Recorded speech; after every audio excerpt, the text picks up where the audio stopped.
porque tem preguiça de ler, tem preguiça de estudar. Claro que compreendemos também que é necessário a iluminação do próprio Espírito Santo para que compreendamos a palavra de Deus, assim como Deus quer que nós entendamos. Mas então hoje nós vamos continuar lendo o capítulo de número 6. Aqui já está projetado aqui os slides da mensagem. E nós vamos ler do versículo 1 até o versículo 18. Me acompanhe, por favor. Eu não sei se vocês vão conseguir projetar fora o slide aqui, a leitura do texto, senão não tem problema. Eu leio aqui e depois eu tenho nos slides de novo. Ok. Vamos lá, vamos ler então? Versículo 1 do capítulo 6 aos Gálatas. Irmãos, se alguém for vencido por algum pecado, vocês que são guiados pelo Espírito, devem com mansidão ajudá-lo a voltar ao caminho certo. E cada um cuide para não ser tentado. Ajudem a levar os fardos uns dos outros e obedeçam desse modo à lei de Cristo. Se vocês se consideram importantes de ajudar os outros, estão apenas enganando a si mesmo. Cada um preste muita atenção em seu trabalho, pois então terá a satisfação de havê-lo feito bem e não precisará se comparar com os outros. Porque cada um de nós é responsável pela própria conduta. Aqueles que recebem o ensino da palavra devem repartir com os seus mestres todas as coisas boas. Não se deixe enganar. Ninguém pode zombar de Deus. A pessoa sempre colherá aquilo que semear. Quem vive apenas para satisfazer sua natureza humana, colherá dessa natureza ruína e morte. Mas quem vive para agradar o Espírito, colherá do Espírito a vida eterna. Portanto, não nos cansemos de fazer o bem. No momento certo, teremos uma colheita de bênçãos, se não desistirmos. Por isso, sempre que tivermos oportunidade, façamos o bem a todos, especialmente aos da família da fé. Vejam com que letras grandes lhes escrevo, de próprio punho, essas palavras finais. Aqueles que procuram obrigá-los a se circuncidarem, desejam causar boa impressão para os outros, a fim de não serem perseguidos por ensinar que somente a cruz de Cristo pode salvar, e nem mesmo aqueles que defendem a circuncisão cumprem toda a lei. Querem que vocês sejam circuncidados só para que eles se gloriem disso. Quanto a mim, que eu jamais me glorie em qualquer coisa, a não ser na cruz de nosso Senhor Jesus Cristo. Por causa dessa cruz, meu interesse neste mundo foi crucificado, e o interesse do mundo em mim também morreu. Não importa se fomos circuncidados ou não. O que importa é que fomos transformados em nova criação. Que a paz e a misericórdia de Deus estejam sobre todos os que vivem de acordo com esses princípios e sobre o Israel de Deus. De agora em diante, que ninguém me perturbe com essas coisas, pois levo em meu corpo cicatrizes que mostram que pertenço a Jesus. Irmãos, que a graça de nosso Senhor Jesus Cristo esteja com o espírito de vocês. Amém e amém. Nós vamos acompanhar versículo por versículo, prometo que a gente vai terminar no horário. Eu sempre começo com esse slide aqui, para vocês entenderem o que é culto, tá?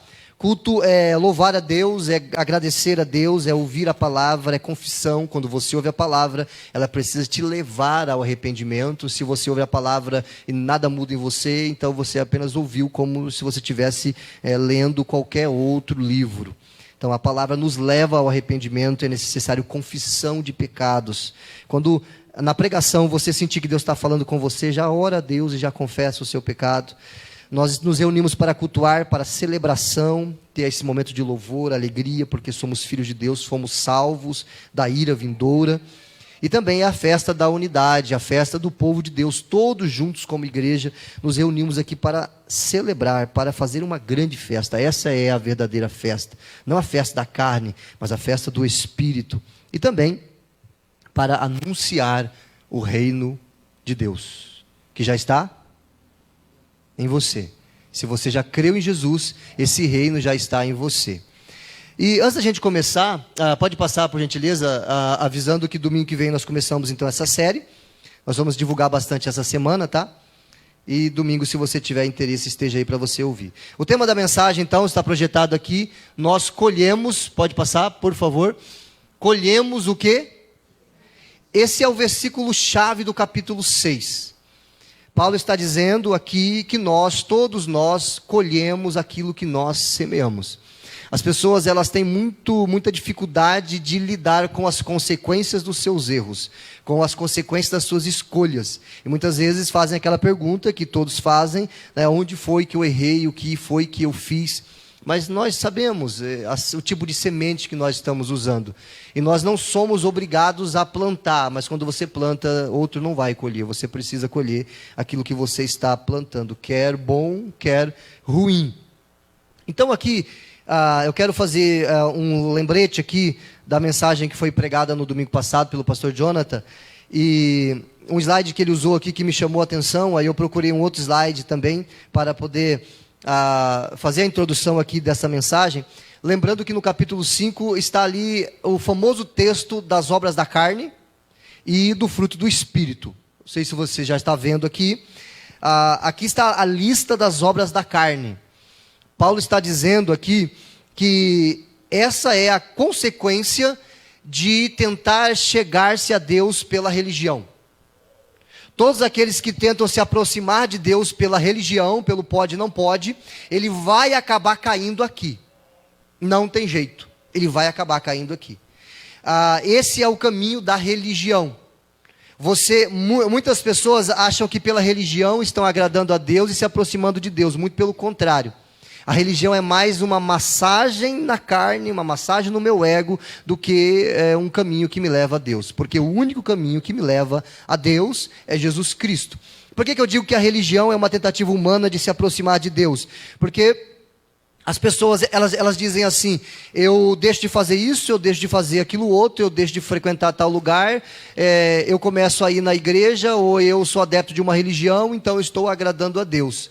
Aí recebe aquela cartilha de pode e não pode, e ela acredita que por causa dessa vida regrada que ela está levando, ela está agradando a Deus. A consequência disso é cair nas obras da carne.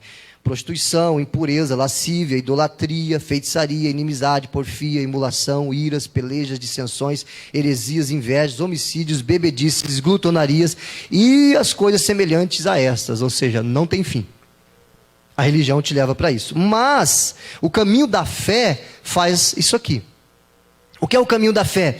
É quando você tira o eu do trono, porque aqui nas obras da carne está o eu no trono. Volta lá.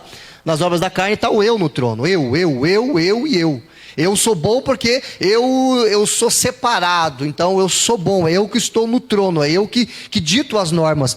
Mas quando eu coloco Jesus no trono, e eu entendo que só por causa dele eu sou salvo, e só por causa dele eu sou aceito pelo Pai, e só por causa do sacrifício dele na cruz, meus pecados são perdoados, então o Espírito Santo habita em mim, e pelo poder do Espírito, esse é o caminho da fé, esse fruto é gerado em mim.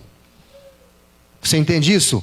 O amor, a alegria, a paz, longanimidade, que é a paciência, benignidade, que é a gentileza, bondade, fé, mansidão e temperança. Você não produz essas coisas. Você permite, coopera com o Espírito Santo para que ele produza em você. Amém?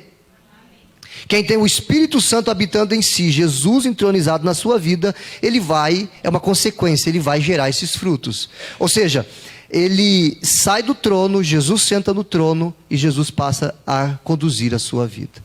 Mas Jesus conduzindo a minha vida, o que eu tenho que fazer? Qual é a minha parte? É você cooperar com ele. Você só faz aquilo que Jesus faria. Você só vai aonde Jesus iria. Você só fala o que Jesus falaria. Isso é cooperar com Jesus. É simples. Não é uma cartilha de regras, mas é um estilo de vida. Eu sou um cristão. Cristão significa pequeno Cristo. Então eu pareço com Jesus. Então as pessoas vão olhar para mim e elas devem ver Jesus em mim. As minhas atitudes precisam apontar para Jesus. Isso é um estilo de vida, não é regra. É algo que eu tenho vontade de fazer. Eu vou procurar fazer que nem o pastor faz, vou me esforçar para isso. Por quê? Para parecer comigo? Ou você quer se parecer com Jesus porque dentro de você há uma vontade muito grande de viver para a glória de Deus? Se esse é o motivo, se é isso que te motiva, então vá em frente. Agora, se você quer ser aceito, se você quer ser reconhecido, se você quer status, aí você está no caminho da religião. Começando então aqui, no capítulo 6, Eu quero responder 3 perguntas embasado nesse texto. A primeira é: qual deve ser o comportamento do verdadeiro cristão? Nós somos uma comunidade de fé, amém? O que é uma comunidade de fé? Uma comunidade de discípulos de Jesus. Uma comunidade de fé é uma igreja. A igreja é um lugar onde o amor não pode parar. A igreja é um lugar onde as pessoas precisam ser amadas e abraçadas. A igreja é um lugar onde aquele que entra mancando espiritualmente precisa sair daqui voando espiritualmente. A igreja é um lugar onde as famílias entram em dificuldades, as famílias entram pensando em se separar, e aqui ouve a voz de Jesus e o casamento começa a ser restaurado. A igreja não é um lugar de julgamento, a igreja não é um lugar de condenar as pessoas, a igreja é um lugar onde nós apontamos Jesus. E aqueles que querem caminhar com Jesus seguem em direção a Jesus. A igreja está indo em direção a Jesus. Agora, se você diz que você é da igreja, mas você vai em outra direção, então você está se enganando. Porque nós estamos indo em direção a Jesus. Amém? Então, qual deve ser o comportamento do verdadeiro cristão? A gente vai ler a Bíblia vai responder para nós. Vamos ler de novo todo o capítulo de número 6. Está aqui, você pode me acompanhar. Irmão, se alguém for vencido por algum pecado, o que Paulo está falando aqui? Ele vem de um assunto, do capítulo 1, 2, 3, 4 e 5, e aqui ele continua então, explicando para a igreja qual deve ser o estilo de vida do cristão, qual deve ser o estilo de vida da igreja. Que a igreja é uma comunidade de fé formada por pessoas, e pessoas erram, pessoas falham, mas quando elas falham, elas precisam ser levadas ao arrependimento. Quando elas pecam, elas precisam ser levadas ao arrependimento, e quem faz isso é o Espírito Santo. E os irmãos com amor vão conduzir essas pessoas na direção certa. Então, se alguém for vencido por algum pecado, vocês que são guiados pelo Espírito, devem com mansidão ajudá-lo a voltar ao caminho certo. E cada um cuide para não ser tentado também. Aqui embaixo tem outra versão, vocês podem ler se vocês quiserem, a versão da Bíblia Viva, e lá em cima da NVT. A Bíblia é uma coisa só, mas são versões diferentes, linguagens diferentes que estão falando da mesma coisa. Paulo está falando aqui, a igreja é um lugar de restauração, de recuperação, onde as pessoas são ajudadas. O que acontece se alguém comete um erro, se alguém comete um pecado escandaloso que vai prejudicar a sua família, vai prejudicar o seu testemunho, vai prejudicar a igreja? O que a igreja faz? A igreja manda embora? Não. A igreja aconselha, a igreja orienta. Pessoas maduras aqui estão preparadas para ajudar, para orar, para que essa pessoa seja trazida de volta em direção a Jesus. Quando eu cometo um pecado, eu estou saindo da direção. Agora, alguém com mansidão e com amor vai me conduzir, vai me orientar, vai orar por mim para que eu possa ir para a direção certa. E a direção é Jesus. Mas, porém, cuidado, para que você também não seja tentado e o próximo seja você. Porque uma coisa que acontece muito nas igrejas, e nós precisamos lutar para que isso não aconteça aqui, é quando alguém se acha melhor que o outro. Aquilo que aquela pessoa fez, mas que coisa horrível, você viu o irmãozinho, o que ele fez? Eu sabia, era crente nada, estava só dando uma de crente, e agora, cuidado, porque o próximo pode ser você. A Bíblia diz assim, que nós devemos vigiar, cuidado para aquele que está em pé, para que você não caia também. É muito fácil julgar quem está caído, é muito fácil julgar quem está prostrado, é muito fácil julgar quem está no erro, quem está vivendo uma vida que não está de acordo com a vontade de Jesus. É muito fácil julgar, mas nós também já vivemos assim. E o nosso papel como cristãos não é julgar, não é apontar, é você estender a mão e levar a pessoa para a direção certa e para o caminho certo. A igreja não é um lugar de julgamento, a igreja é um lugar de direcionamento. Amém? Qual deve ser o comportamento do verdadeiro cristão? A gente continua e a Bíblia vai nos respondendo. Paulo vai dizer assim: ajude a levar os fardos uns dos outros e obedeçam desse modo a lei de Cristo. Qual é a lei de Cristo? Qual é a lei de Cristo? Amar o próximo. A lei de Cristo é amar o próximo. O amor cumpre a lei. Amar a Deus e amar ao próximo. Aqui Paulo está falando sobre o cumprir a lei de Cristo. Como é que você cumpre a lei de Cristo? Amando ao próximo. Você está disposto a ajudar o seu irmão a levar o fardo? Tem pessoas que têm fardos pesados. Tem pessoas que trazem fardos terríveis de toda a sua formação, da sua família, do seu passado, da sua história. Você está disposto a ajudar as pessoas, o seu irmão na fé, a levar o fardo? Sabia que discipulado é isso? Eu caminho com o Marcos o tempo que for necessário, desde que ele esteja indo em direção a Jesus, até o ponto que ele esteja pronto para fazer por outro o que eu estou fazendo por ele.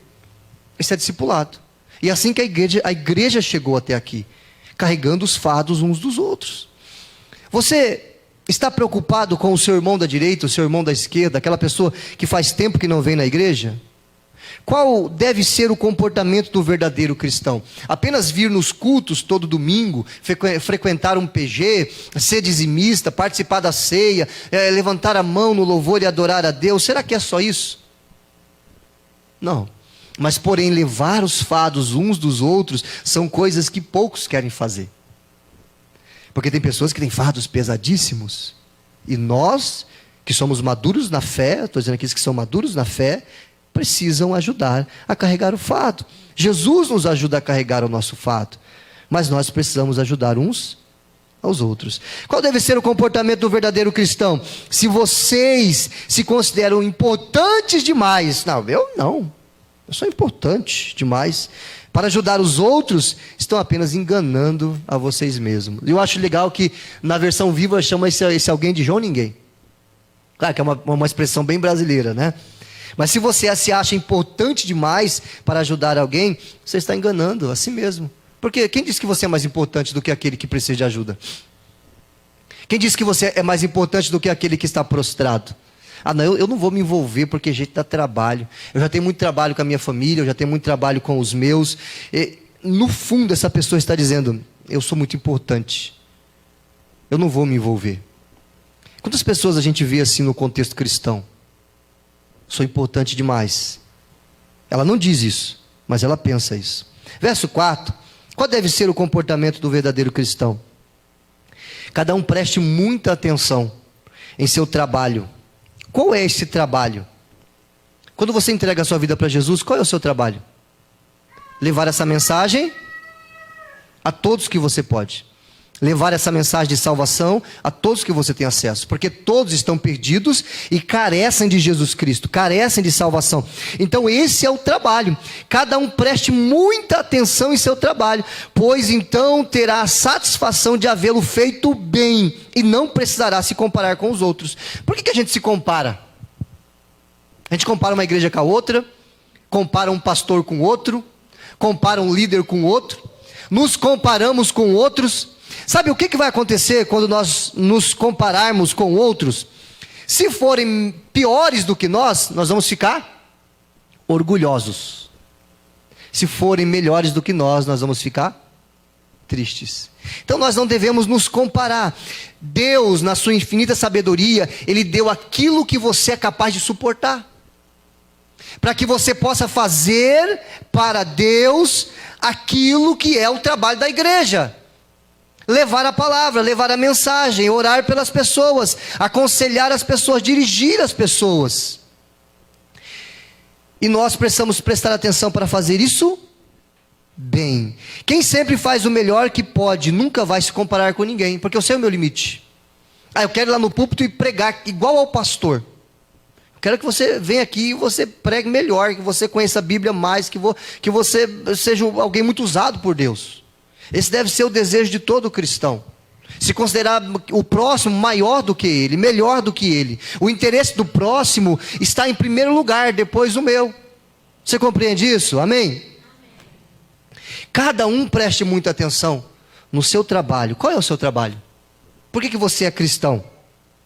Por que você está aqui? Por que Deus te direcionou para esta igreja, para essa comunidade de fé? De que forma você quer servir? Pastor, o que eu posso fazer? Nós estamos nos organizando cada vez mais como igreja, e cada vez mais nós temos trabalhos, funções, serviço, bacia e toalha. Bacia e, vamos junto lá? 1, 2, 3. Para que isso? Para servir. Lembra o que Jesus fez? Bacia e toalha, para lavar os pés uns dos outros. Se você se acha bom demais para lavar o pezão encardido do seu irmão na fé, claro que não precisa fazer isso, tá? É só um símbolo para serviço. Mas e se precisasse? Qual deve ser o comportamento do verdadeiro cristão? Verso 5. Porque cada um de nós é responsável pela própria conduta. Você é responsável pela sua conduta. Você sabe quando é que você vai ser maduro na fé? Quando você, sozinho, se comportar da maneira que você se comporta em público. Quando no quarto escuro, só você e Deus, você se comportar da mesma forma que você se comporta no meio das pessoas e no meio da igreja. Quando não tiver ninguém olhando, você é a mesma pessoa, você é o mesmo cristão. Você é responsável pelo seu estilo de vida. Você não pode terceirizar isso, você não pode culpar as pessoas. Você é responsável pelo seu estilo de vida. Eu sou responsável pelo meu estilo de vida. Falando de desafio de serviço, antes que eu me esqueça, nós estamos conversando com a liderança da igreja para que no prazo de 1 ano e meio, 2 anos no máximo, a gente continue essa obra aqui. Essa igreja, a partir dessa construção nova e a casa pastoral, colocar um pré-moldado em L aqui, que vai virar um negócio maravilhoso, vai dar para fazer muita coisa. Nós temos sonhos para essa cidade. Só que isso é devagar, é gradativo, é um passo de cada vez. E nós vamos chegar lá. Por que vamos? Porque chegamos até aqui. Amém? Porque Jesus está na direção disso. Nós queremos ser uma comunidade que esteja aberta, uma comunidade de fé que esteja aberta para servir a cidade, para servir as crianças, para servir os jovens, para servir os dependentes químicos, para servir os casais que estão se separando, as famílias que precisam de ajuda. Nós queremos ser uma comunidade terapêutica para apoiar essa cidade, para apoiar aqueles que querem caminhar com Jesus. E nós somos responsáveis por isso. A sua conduta, o meu estilo de vida, o seu estilo de vida vai nos levar para isso. Ou não. Você quer fazer parte disso? Só um amém? Você quer fazer parte disso? Amém. Segundo ponto. Qual deve ser o comportamento do cristão em relação ao bispo? Qual deve ser o comportamento do cristão em relação ao pastor? O pastor é o bispo, a Bíblia chama de bispo. No texto que eu quero ler com vocês aqui, no versículo 6 e também no texto, a carta a Timóteo, diz assim, versículo 6, do capítulo 6 de Gálatas: aqueles que recebem o ensino da palavra devem repartir com seus mestres todas as coisas boas. Eu gosto desse texto. Amém? Vocês entenderam o que eu li aqui? Amém. Aqueles que recebem o ensino da palavra devem repartir com os seus mestres todas as coisas boas.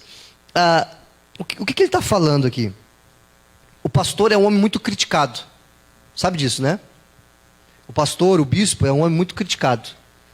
Ele não consegue agradar todo mundo, graças a Deus, porque nem Jesus agradou, né? Quem é o pastor para agradar todo mundo? Ninguém consegue agradar todo mundo. Dentro da igreja tem pessoas que concordam com o pastor, tem pessoas que não concordam com o pastor. Na cidade, tem pessoas que dizem que o pastor é um cara legal. Na cidade, tem pessoas que não gostam do pastor. O pastor, ele é o alvo na comunidade. Ele é o primeiro que o diabo quer derrubar. Ele é o primeiro que o diabo quer cercar de situações e levar a uma situação de escândalo. Por quê? Porque é bíblico. Quando você atinge o pastor, as ovelhas ficam dispersas. Sabe um problema que acontece? No sul e no Brasil todo, é o despreparo dos pastores. Eu estava conversando com alguém essa semana no PG, lá na casa da Giana, e o rapaz que estava no PG, ele começou a fazer perguntas, e eu amo quando começa a fazer pergunta, porque a pessoa está interessada. E aquelas perguntas normais de sempre, que sempre vem. E a gente entende que aquele tipo de pergunta está sendo feita porque a pessoa ficou com dúvida daquilo que ela ouviu nas igrejas que ela frequentou. E aqui eu não estou fazendo uma crítica, ou talvez uma crítica polida. Porque assim como todo profissional precisa se preparar para aquilo que ele faz, o pastor também precisa se preparar para aquilo que ele faz. Qualquer pessoa pode ser um pastor? Não. Tem uma lista aqui. 1 Timóteo capítulo 3, versículo 1. A seguir diz assim: esta é uma afirmação digna de confiança. Se alguém deseja ser bispo, deseja uma tarefa O quê? Honrosa. Eu amo o que eu faço. Uma tarefa honrosa. Eu não tenho vontade de fazer outra coisa. Portanto, o bispo deve ter uma vida irrepreensível. Deve ser marido de uma só mulher. Deve ter autocontrole, viver sabiamente e ter boa reputação. Deve ser hospitaleiro e apto a ensinar. Eu vou parar nesse ponto aqui. O papel primordial do pastor é ensinar a palavra. Amém? Para isso eu preciso saber. Sabe o que acontece muito hoje? Com o advento do YouTube, a internet, isso é muito bom se você souber usar, que muitas pessoas têm vários pastores na internet. Tem muitos crentes que têm vários pastores na internet. E que às vezes ouve o pastor Josias pregando alguma coisa aqui, ou outro pastor da comunidade dele pregando alguma coisa, aí ele vai lá no YouTube e ele ouve aquilo, e ele chega lá no pastor dele e diz assim: pastor, o senhor está errado. Porque eu ouvi lá o pastor da internet, tem muitos pastores bons na internet, 10 vezes melhor do que eu, mas você é um membro dessa comunidade. Se você não confia naquilo que o seu pastor está ensinando, você não deve congregar aqui. Se você questiona aquilo que o seu pastor está ensinando, você não deve congregar naquela igreja. Porque você não segue aquele pastor. Você não segue os ensinamentos dele. Agora, eu posso questionar e fazer perguntas? Eu posso. Sem problema nenhum. Mas o problema é que as pessoas, elas ouvem muitas coisas por aí, elas vêm até o pastor e desacreditam o pastor. Ou elas se fazem de que aceitaram aquele ensinamento, mas pelas costas ficam criticando o pastor. Não tem coragem de vir e sentar com o pastor e dizer: pastor, por que aquele pastor falou aquilo e o senhor diz isso? Eu vou mostrar para você na Bíblia por que eu estou dizendo isso. Eu levo a semana toda para preparar um sermão. Na quinta e na sexta-feira o sermão está pronto. Eu passo a semana lendo e estudando. Para te trazer uma mensagem saudável, um texto bíblico. Eu estou lendo a Bíblia com você. Só que tem muitas pessoas que elas não aceitam, elas não são submissas, elas não aceitam a autoridade, não aceitam a liderança. Eu me lembro de um pastor amigo meu, pastor de uma igreja com 6 mil membros lá em São Paulo, que ele disse assim, que uma determinada pessoa chegou na igreja e essa pessoa, ela começou a congregar, e daqui a pouco, claro, o pastor leva bastante tempo observando a pessoa para dar qualquer função para ela na igreja.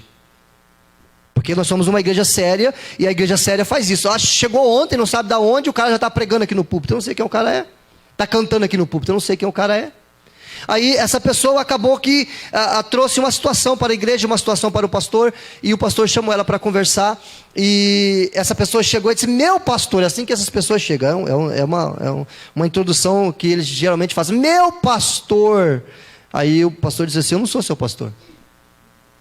Mas como assim não sou seu pastor? Não sou seu pastor porque você não me segue, você não acredita no que eu ensino, você não ouve o que eu falo, então não me chama de seu pastor, eu não sou o seu pastor. Alguém pode achar isso duro, mas essas coisas acontecem. Essas coisas acontecem. A igreja tem uma liderança, a igreja tem uma visão, a igreja tem um caminho. As pessoas criticam, e eu ouço muita crítica, duvido qual de vocês aqui que ouve mais crítica durante a semana do que eu. E pela misericórdia de Jesus eu sou vacinado. Sou vacinado. Não comecei ontem, eu tenho 12 anos de ministério. E eu sei receber uma crítica, eu sei quando essa crítica é boa e quando ela é maldosa. É muito fácil você chegar aqui na igreja e você dizer: falta isso, falta aquilo, falta isso, falta aquilo, o pastor tem que pregar isso, tem que pregar aquilo. Mas é difícil você chegar e dizer assim: eu quero fazer algo para ajudar, o que eu posso fazer? Gente para dar ideia tem de monte. Gente para fazer são poucas. Você chegar aqui e você dizer assim: a igreja tinha que ser assim, é muito fácil agora. Difícil era você fazer isso há 10 anos atrás. Difícil era você fazer isso há 13 anos atrás, quando o pastor Sérgio chegou aqui, que a igreja estava praticamente com 5, 10 pessoas. É muito fácil chegar agora e vir congregar aqui, uma igreja bonita, bastante gente, é muito bom. Mas qual é a minha vontade? Ajudar, servir, estender as mãos ou criticar? Eu não vou ceder para as vontades de todos. Eu recebo conselhos, mas eu digo sim quando dá e não quando não dá. Mas tem gente que não sabe receber não. E sabe o que eu faço com pessoas que não sabem receber? Não, eu oro por elas, para que Jesus transforme o coração. Porque o que tem no coração dessas pessoas é algo chamado orgulho. E o orgulho derrubou Lúcifer, e tem derrubado muitas pessoas. O bispo, ele precisa ser apto para ensinar. Não deve beber vinho em excesso, nem ser violento. É por isso que eu não bato em ninguém. Porque eu não sou violento. Antes, deve ser amável, pacífico, desapegado do dinheiro. Eu tive que aprender a fazer isso. Desapegado do dinheiro. Tem muita gente que precisa aprender também isso, porque serve o dinheiro. Deve liderar bem a própria família e ter seus filhos que o respeitem e lhe obedeçam. Você imagina um bispo, um pastor, que ele não consegue liderar a sua casa. A sua esposa não segue ele. Os seus filhos não seguem ele. Como é que a igreja vai seguir?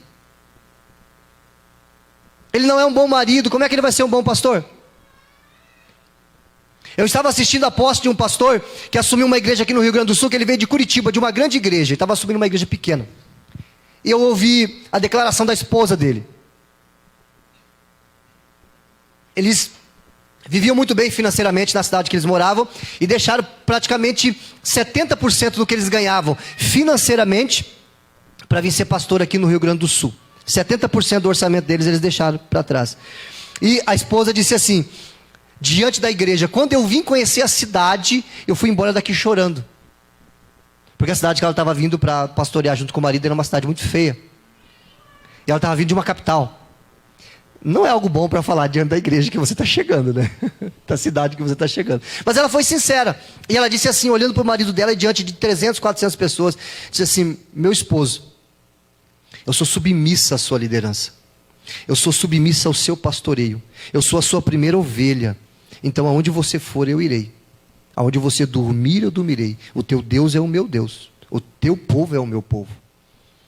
Ela estava mostrando que se fosse por ela, a vontade dela, ela não viria. Mas porque Deus chamou a família, não chamou o pastor, chamou a família. Porque Deus não chama um pastor, Ele chama uma família pastoral. Ela se submeteu à vontade de Deus e à vontade do marido.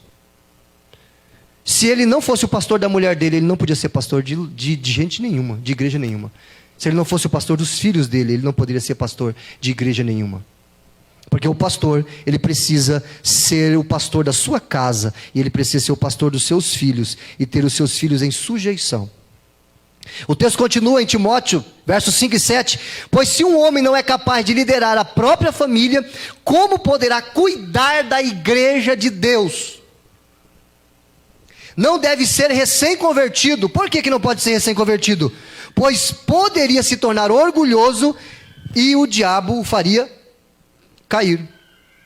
A pessoa precisa ser preparada para aquilo, ser forjada para aquilo. E geralmente o preparo é doído, é sofrimento. É o fogo que purifica a prata. É o fogo que purifica o ouro. Então, para você fazer algo no futuro, você precisa ser preparado para isso. Você não pode ser neófito. Você não vai chegar lá. Tem gente que chega no trabalho, vai com o primeiro dia de emprego, ele quer ser patrão. Ele quer mandar no patrão. Primeira semana, ele quer dizer para o patrão o que tem que ser feito. Com um mês, ele quer ser promovido a gerente. Não é assim que funciona. Não pode ser neófito. O pastor não pode ser um neófito. Ele não pode ser um recém-convertido. Ele tem que conhecer a palavra. Ele tem que ter um tempo de caminhada. Davi, ele foi ungido a rei com 16 anos de idade. Sabe quando é que ele sentou no trono? Com 33. Com 30 e depois com 33. Com 33 e depois com 33 ele foi ungido rei nas primeiras tribos que aceitaram ele. E depois com 40 ele foi ungido rei de todo o Israel. Mas foi com 16 e só foi rei de todo Israel com 40? Pois é. José, ele recebeu um sonho que ele ia ser um grande líder, mas ele teve que ser invejado pelos seus irmãos, jogado na cisterna, vendido como escravo, virou escravo de Potifar, foi acusado de assédio sexual, ficou preso 2 anos e alguma coisinha. Depois ele interpretou o sonho do faraó e foi promovido a governador do Egito. Você acha que foi fácil? Você acha que foi fácil? É muito bonitinho ver a história do José. É muito bonitinho ver a história do Davi. Ai, Senhor, eu quero ser como Davi. Eu quero ser como José. Você quer ser jogado na cisterna? Você quer ser vendido como escravo? É muito fácil você olhar aonde as pessoas chegam e querer o lugar das pessoas, mas você não sabe a trajetória, você não sabe o caminho que essa pessoa teve que enfrentar. Então o bispo, ele não pode ser neófito. Porque o neófito ele vai se orgulhar. Quando você tem maturidade, você sabe lidar com o orgulho, porque todo mundo tem orgulho. Mas você sabe lidar com o orgulho. Agora tem gente que não sabe. Pisa no calo para você ver. Além disso, os que são de fora devem falar bem dele, para que não seja desacreditado e caia na armadilha do diabo. Tem que ser bem visto na igreja e fora da igreja. Continuando, a gente termina aqui. Qual deve ser o comportamento do cristão em relação a Deus? Eu estou respondendo com a Bíblia. Não se deixe enganar. Ninguém pode zombar de Deus. A pessoa sempre colherá aquilo que semear. Por que Paulo está falando isso? Ele está falando de um contexto. Quando você não cuida do seu irmão, você está zombando de Deus. Quando você não serve, você está zombando de Deus. Quando você não leva o fardo do seu irmão, você está zombando de Deus. Quando você não honra o seu pastor, quando você não apoia o seu pastor, quando você quer ir para outra direção, quando a sua visão é melhor que a do seu pastor, você está desonrando a Deus. Porque Deus, Ele colocou um anjo na igreja. E Ele dá a direção para a liderança. E quem acredita, segue. Quando você não faz isso, você está desonrando a sua liderança e você está zombando de Deus. Você está dizendo assim, Deus errou em colocar esse pastor aqui. Ah, mas eu não concordo. Então procura outra igreja. Então procura outro pastor. Você não é obrigado a ficar aqui. Ninguém é dono de ninguém. A igreja não é dono de ninguém. Pastor não é dono de ninguém. Não se deixe enganar. Ninguém pode zombar de Deus. A pessoa sempre colherá aquilo que ela semear. Desde que eu me converti, me chamavam de rato de igreja. Rato de igreja, porque eu não saía da igreja. Eu estava servindo os meus líderes e a comunidade. Desde que eu me converti, eu me rendi aos pés de Jesus.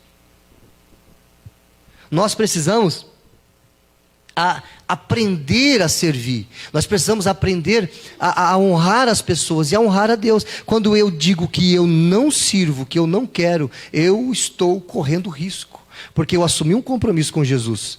E eu estou dizendo não. Eu estou zombando de Deus. Você está plantando e você vai colher.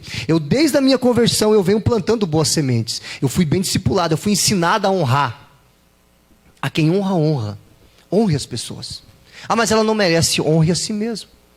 Porque quando você faz isso, são sementes boas. E você vai colher coisas boas. Se você desonrar, você será desonrado. Se você se levantar contra, vão se levantar contra você. Se você não apoiar, você não será apoiado. Porque aquilo que você planta, você colhe. Qual deve ser o comportamento do cristão em relação a Deus? Verso de número 8. Quem vive apenas para satisfazer a sua natureza humana, suas vontades, o fruto da carne, a obra da carne, vai colher dessa natureza ruína e morte. Mas quem vive para agradar o Espírito, colherá do Espírito a vida eterna. Correndo para a gente concluir, qual deve ser então o comportamento do cristão em relação a Deus? Portanto, não nos cansemos de fazer o quê? Não nos cansemos de fazer o bem. No momento certo teremos uma colheita de bênçãos, se não desistirmos. Está difícil? Continue fazendo o bem. Está difícil? Continue servindo. Está difícil? Continue orando pelas pessoas. Tá, mas e os meus problemas? Deus vai te dar uma colheita. Amém? Deus vai te dar uma colheita, mas não desista. Continue servindo. Ah, mas parece que não acontece nada. Continue servindo. Confie. O que você plantar, você vai colher. Então pega as sementes que estão no seu bolso. Se são sementes ruins, joga fora. Joga fora.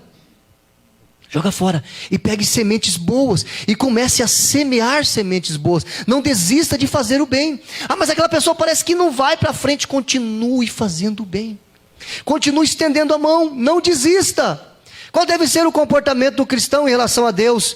Por isso, sempre que tivermos oportunidade, façamos o bem a todos. E quando você faz isso, está falando do seu comportamento em relação a Deus. Especialmente aos da família da fé. Você não vai ganhar ninguém para Jesus, enquanto você não amar quem está aqui dentro. Você não vai ganhar sua família para Jesus, enquanto você não amar quem está aqui dentro. Você não vai levar ninguém a Jesus enquanto você não perdoar aqueles que estão aqui dentro. Muitos não perdoam o esposo, a esposa, o filho não perdoa o pai. Ai, mas eu quero servir a Jesus. Você não vai servir a Jesus enquanto você não aprender a perdoar. Eu perdoo, mas eu não quero mais ver a cara desse infeliz. Você não perdoou. Você não perdoou. Você está com rancor, você está com orgulho. Perdão é voltar ao estado original. Ah, mas é difícil, eu sei, não é fácil. Mas é possível. Qual deve ser o comportamento do cristão em relação a Deus? Por isso, sempre que tivermos oportunidade, façamos o bem a todos, especialmente aos da família da fé. Eu termino aqui com esses versículos para concluir, então. Vejam com grandes letras. Paulo, ele pega a caneta da mão do escriba, o escriba está escrevendo para ele, ele pega, não, essa aqui eu vou escrever com o meu punho. Ele escreve com letras grandes para a igreja da Galácia. De próprio punho, essas últimas palavras. Preste bem atenção, ele está dizendo assim, presta atenção no que está escrito aqui. Aqueles que procuram obrigá-los a se circuncidarem. Eu já falei o que é circuncisão, quem quiser pode acompanhar nas mensagens anteriores. Desejam causar boa impressão para outros, a fim de não serem perseguidos, por ensinar que somente a cruz de Cristo pode salvar. Quando as pessoas diziam naquela época, no meio dos judeus, que só a cruz de Cristo salva, os judeus não aceitavam. Eles diziam que era necessária a circuncisão, que era necessário se tornar um judeu, que era necessário a observância das festas judaicas, dos dias judaicos. E Paulo, ele vai dizer que somente a cruz de Cristo pode salvar. Ninguém mais. As suas melhores obras não te salvam, mas mostram que você é salvo. Amém? Você entendeu isso? As suas melhores obras não te salvam, mas mostram que você é salvo. Paulo está dizendo que só a cruz de Cristo pode salvar. E nem mesmo aqueles que defendem a circuncisão cumprem a lei, porque ninguém cumpre a lei. Querem que vocês sejam circuncidados, só para que eles se gloriem disso. Sabe o que eles faziam? Eles chegavam no Henrique lá, o Henrique era um gentil que se converteu, e eu era um judeu que havia me convertido a Cristo, mas eu dizia que tinha que se circuncidar. Aí eu chegava lá no Henrique e dizia assim, Henrique, você precisa se circuncidar. Ah não, mas Paulo disse que é só fé em Jesus. Não, mas se você não circuncidar, você não pode entrar no céu. Aí ele diz, então tá bom, aí vamos circuncidar ele. É a tirada do prepúcio. Tá? Depois você pesquisa, vai ver o que é prepúcio. Aí eu chegava, né, com esse que eu ganhei, então, para a minha religião, e eu ia me gabar. Mais um que eu arranquei das mãos de Paulo.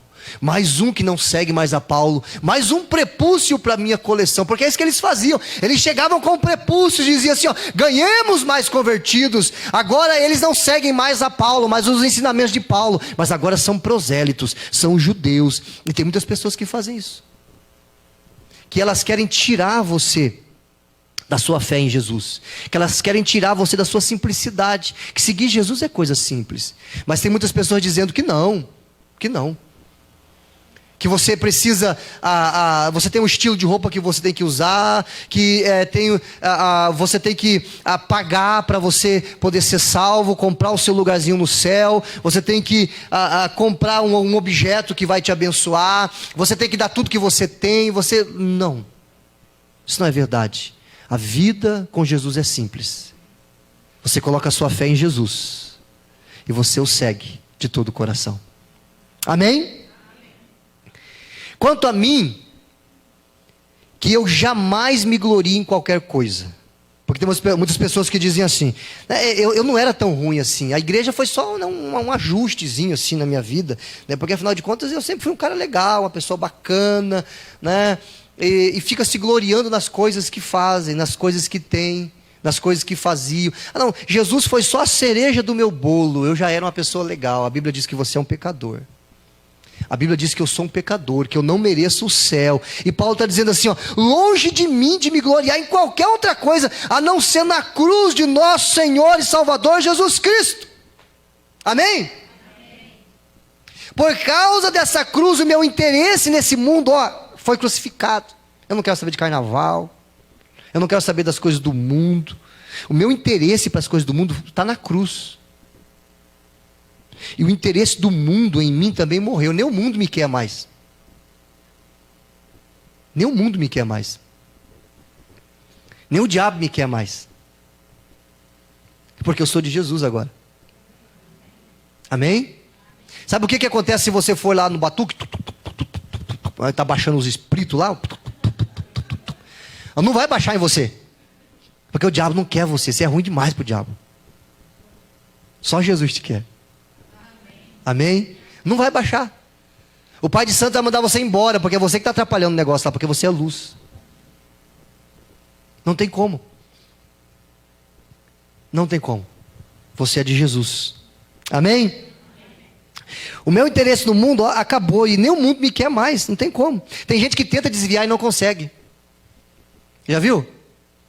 Tem que se esforça, eu vou me afastar, não quero mais saber. Ela vai uma semana, 2 semanas, Jesus, eu não consigo. Aí volta.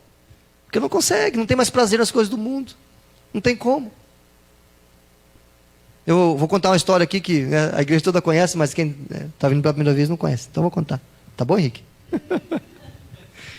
O pastor estava muito triste. E ele disse assim, está muito difícil, eu vou abandonar o ministério, eu vou desviar. Eu vou para o carnaval.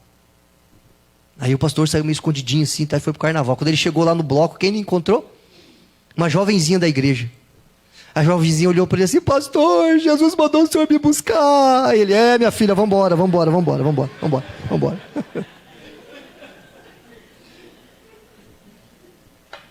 Nem o mundo quer mais a gente. Amém? Nem o mundo quer mais a gente, porque nós somos de Jesus. Não importa se fomos circuncidados ou não. O que importa é que fomos transformados em uma nova criação. Grupo de louvor, vem cá. No violão aqui, faz um fundo musical para nós. Fomos transformados em nova criatura.